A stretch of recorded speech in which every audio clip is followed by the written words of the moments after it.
Lent, every year, these 40 days leading to Easter, draws us back into the desert wilderness with Jesus. Into the wilderness is where the Spirit drove Jesus after his baptism as beloved. So we return there with him, letting the wilderness of our current lives form us, as it did for Jesus, as beloved, and transform us, as it did for Jesus, into who we are and what we are to do. Yet this Lent, we have to ask ourselves, haven't we had a whole year of wilderness already?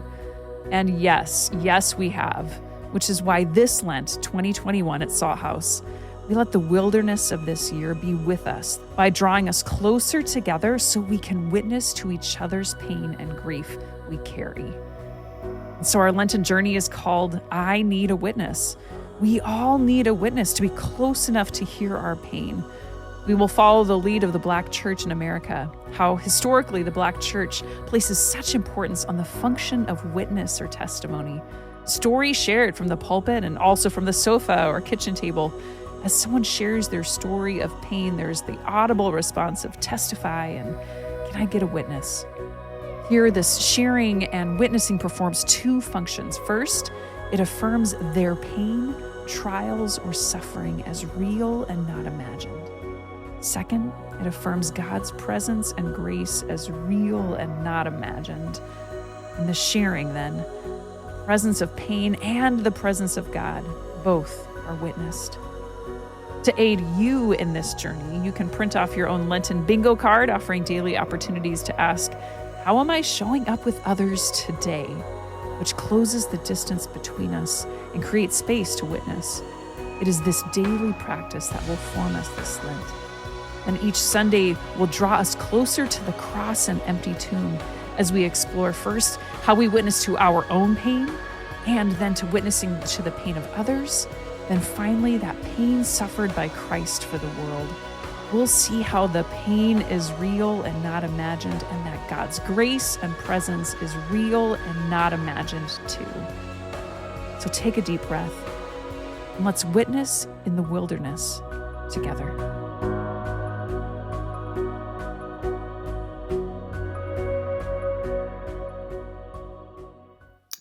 Good morning, everyone. Well, if you've been around Salt House for very long, you will probably have heard us say that stories matter.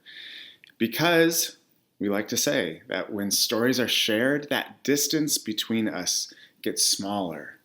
And when stories are shared, we also hear God's story in our story. So stories matter and your story matters. And yet, most of us don't know our own life's story. So of course we can remember, the events of our lives, that we're born and went to school and lived here and worked there. But that's not a story. Most of us don't know how to read our life's story. What's your plot? What's your setting? What are your themes? Who are the characters? You have a story. But most of us don't know how to be a witness to our own story. So if you don't know how to be a witness to your own story, how can we expect to become witnesses to another's? So this morning, I want to invite you to become a student of your story. So you got your pencil and your paper ready? If not, go grab it now and get right back here. Because here's the deal, friends. We will never know the glory that God has written unless we start to see our lives as story. Precisely because that is how God is revealed, in story. We tell stories here every week at Salt House for that reason. God has not chosen to be revealed in a set of moralistic teachings or in philosophical essays, but in wild human stories. And we believe that God continues to be revealed in your story. But to see that, to be a witness to that, requires your curiosity. It requires remembering. It requires being a witness to your story. In the Fellowship of the Rings, Sam says, I wonder what sort of story, what sort of tale, yeah, he says tale. I wonder what sort of tale we've fallen into. I love that. Do you know what sort of tale you have fallen into? At my graduate school, I took several classes from Dr. Dan Allender, and he imparted to us 4 movements to work with as we begin to witness the theological arc of our lives. And so this morning, I want to pass these 4 movements onto you with a brevity that can only be described as blasphemous.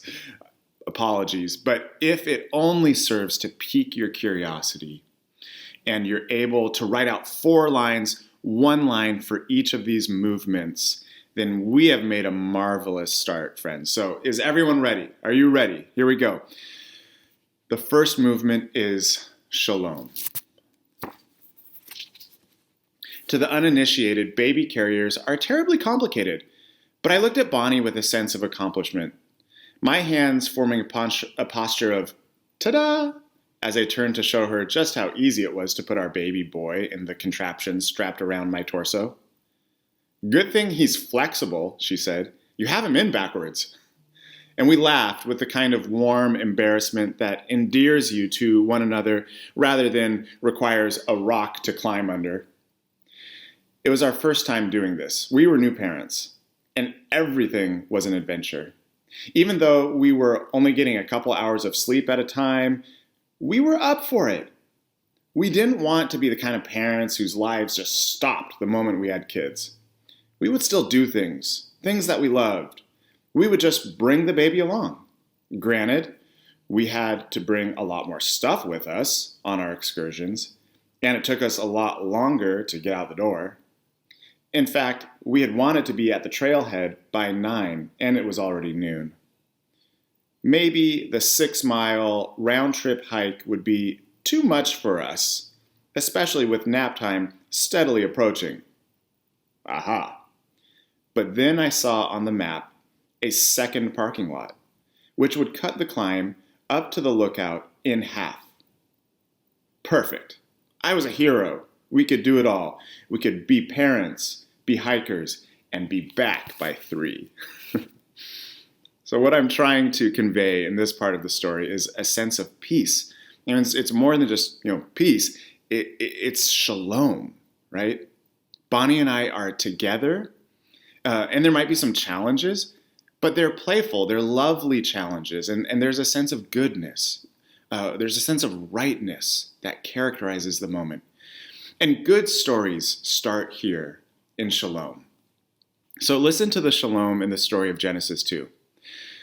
God planted a garden, an orchard, with every kind of fruit tree growing there. So beautiful and so delicious.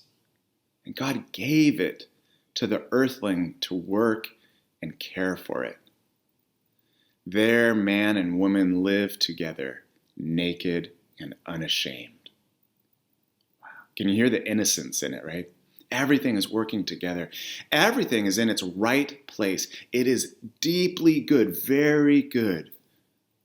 So here's your first prompt. Go to your pencil and paper, and will you write about a time in your life when everything felt like it was in the right place? You belonged. Life was good. Scribble down a few lines. Just try to capture the feeling of it. What did it smell like? What did it taste like? What does it sound like? What does it look like? Just capture a couple details of that movement of shalom. Maybe it reads, I could smell the frying of French toast in the kitchen as I lay in bed. And that could only mean one thing, that it was Saturday morning and Dad didn't have to work. Maybe it reads something like, the neighbor lady's name was Fran, and she played piano, and she called me Sugar. She always had a Werther's caramel in her pocket for me. So what is your line? What's the line that you will write that describes a time of shalom in your life?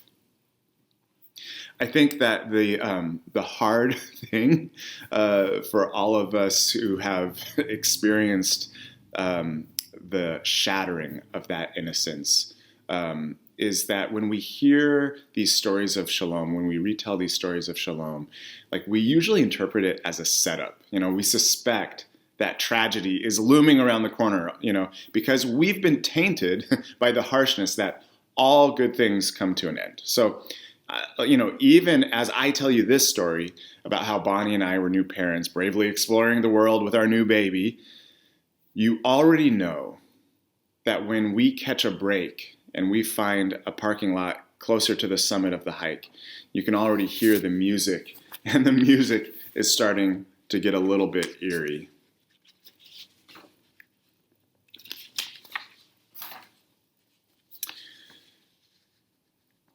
As we pulled into the gravel lot, there was a large sign that read, "Equestrian parking only."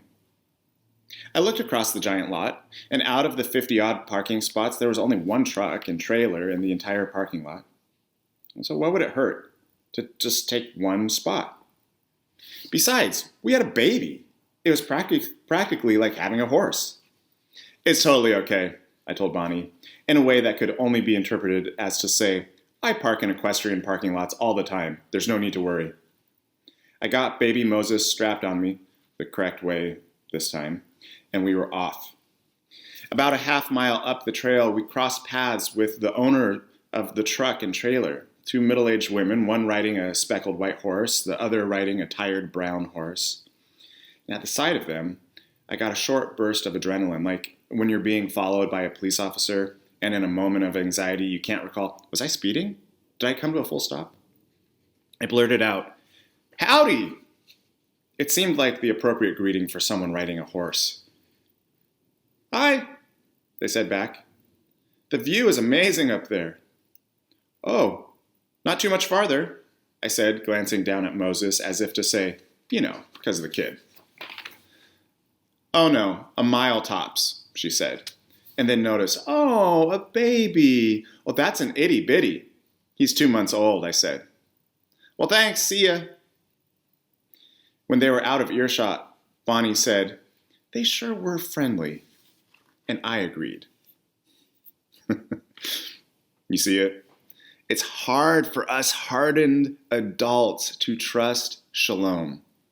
We think, don't be naive. I've seen this story before. Which tragically means that every authentic, beautiful moment of shalom in our lives often ends up being thwarted by this kind of protective cynicism. The shattering of shalom makes us even reinterpret if shalom ever really existed, or were we just kind of ignorant all along? And yet it's essential to remember shalom, to remember the garden, to remember the place where we were safe and formed attachments, and where we were first named, and where we got a sense of goodness and delight. And many of us have a hard time writing this first movement because childhood was not a happy time. And it's hard to think of any time before a fall from innocence. A good friend of mine grew up with an undiagnosed autoimmune disease, and his body hurt every waking moment. And if that wasn't enough, his stepdad would beat him regularly, and his mother would often leave a loaded gun available to this small boy. And it was never verbalized, but her hope was always present that before he got too old to be prosecuted, that he would shoot his stepfather. There was not a lot of innocence in his childhood. But he did have a spot in the forest behind his house that he could retreat to. And there he would talk with God and sing songs and spend long hours in the safety of the forest. And it was a place of deep rest, deep communion. It was a place of shalom. And we all have these places where it's safe to sing a little, to smile a little. Do you have something written down for Movement 1, Shalom? Good. So inevitably, for everyone, there is a breaking of shalom. Shalom shattered. And, this might be the chapter that you want to leave out because, golly, it takes a lot of courage to write it. But you leave it out at your own peril, my friends. They say, if you do not tell stories, your stories will tell you. You'll wake up to Groundhog's Day each morning wondering how you ended up in the same kind of, codependent friendship again, or the same kind of financial debt, or the same kind of spiritual desert, the same kind of, you fill in your pattern here, right? Because if you do not become a student of your story, which includes the heartbreak, it includes the pain, it includes the loss, then it will be impossible for you to hold the pain of another story.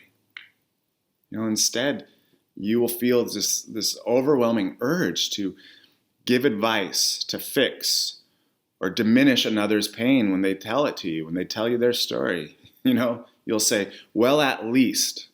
Ugh. So remember, writers, there's not a movie worth watching that doesn't have tension and tragedy. So what is yours? I want to invite you to bravely and compassionately write a line of your shalom shattering. Ours was the only vehicle in the parking lot when we returned from the hike. The truck and trailer that belonged to the two friendly women we passed on the path, it was gone. Even when approaching our car from afar, we could see that something was not right. There was something smeared all across the back window. And then moving around the driver's side, the passenger side, those windows also were smeared. And finally, seeing the front windshield, we knew what it was. Horse poop. Those nice women on the trail, the ones who cooed at our baby and exchanged pleasantries with us, had hazed us for parking in their empty lot. Our front windshield was covered in horse poop. Fist-size oblong turds smashed down into the wipers. You can feel the betrayal, can't you? And this was just like simply the betrayal of one human being with another who didn't know each other from Eve. The weight of betrayal is so much greater when it comes from a parent or an older sibling or a coach, someone who bears the responsibility of your provision and your protection. And this breaking of shalom, it sets you on a different course than the one that you would have designed for your life. Your story, it takes now an irrevocable turn. You've entered into an alien territory. And now, as the ancient story says, the gates of Eden are closed behind you, and the world, it's full of weeds. Work is full of futility. Relationship is full of pain and tinged with mistrust. We each experience this fall from innocence. So bravely, my friends, compassionately, will you write a line of your shalom shattered, the second movement, that first long night when shalom is now a distant country to you and you're forced into a punishing world. Remember that this is your spiritual work.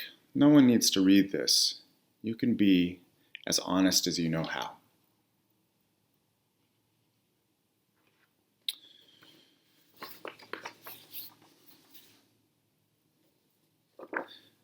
You can keep writing as I talk about this next movement, the searching for shalom. This third movement is usually it's the longest part of our stories. Even if you have to beg, borrow, or steal, you want back into Eden. So you make your best offerings to God. You build towers to the sky, right? But none of it gets you back in. Have you ever tried to untie a knot in a rope, and the more that you're just tugging on it, the more it cinches tighter and tighter. And just everything that you try to do to fix the problem just only makes it worse. If so, then you know what it's like to search for shalom. So what do? When you're in the middle of nowhere, and you're with your wife and your newborn, and every inch of window space is covered with smeared horse poop. I mean, come on, even on the side mirrors. Bonnie begins to cry. Baby begins to cry. I think to myself, okay, I can fix this. I've got some water left in my Nalgene bottle.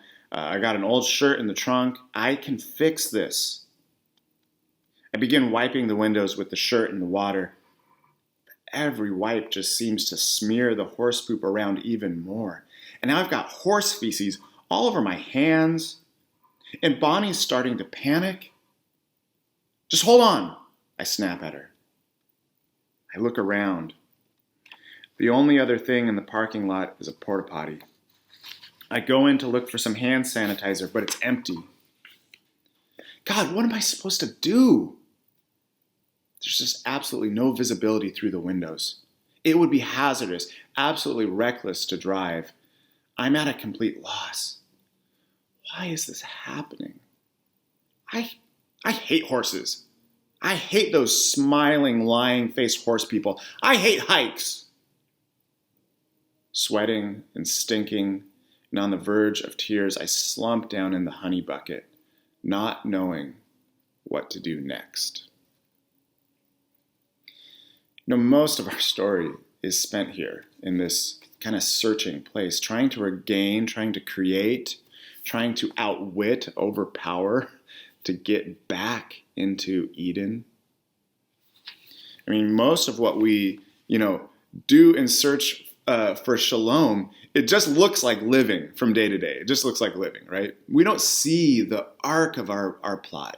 We don't see the ways in which the people that we date or marry, the ways that we spend our time or our money, that like all these things that make up the shape of our story have actually a direct connection to our chapters of shalom and our chapters of shattering. So in your writing, what does your search for shalom look like? Write out a line here. Do you have the sense, maybe, that, gosh, no one's truly named me? Are you constantly looking for mentors? Is your search for shalom characterized by self-protection? Or maybe your struggle for self-definition? Is your search for shalom characterized by not fitting in?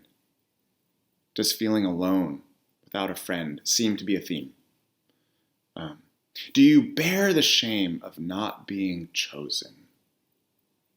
Write a line from your story that characterizes your search. Because whether we know it or not, our shattering drives our search. AA, knows how to talk about this better than anybody does. Everything that I've done has gotten me to this place. And therefore, I need the help of someone else to get me out of this. That takes us to the last movement, which is surprise.